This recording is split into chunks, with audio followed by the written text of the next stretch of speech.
IFM News. IFM News. IFM News. Lokal. Napalaos sa panagyaman na tiinbinglan ni Mr. Josh Rafael Fagaragan, Junior Governor 2023, kanapan nakabagi iti agtutubo diti probinsya karagiti narway a programa kana aktibidad ti Gobierno Probinsial a nakatutok iti sektor ti agtutubo. Inbatan ni Fagaragan na may sayso na testamento no kasano ang nagbali ti kinatao wenno panagbiag na agapo karagiti programa ang maiwaywaya diti probinsya para kadakwada nga agtutubo. Gito nga ilawlawag na manipod iti dati sa Anamon uni di Junior High School nagbali ni suna na public speaker iti nag Senior High School gapo iti tulong ti programa nga inuwaya ti Ilocos Norte Youth Development Office.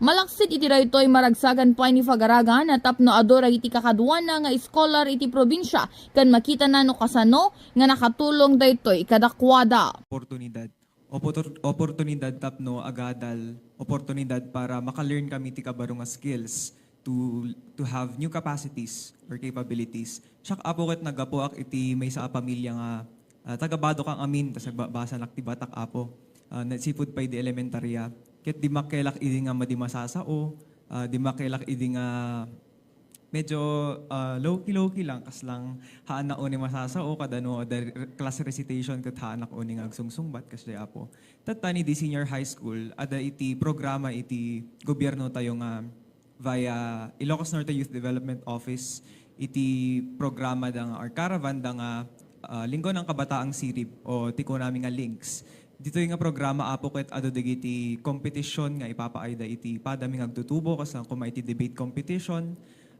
Deti pa nag-junior officials mi apo nga parte iti panagadal mi no kasano iti parliamentary sessions or parliamentary procedure no kasano nga obrayan iti nga nasaya at apo.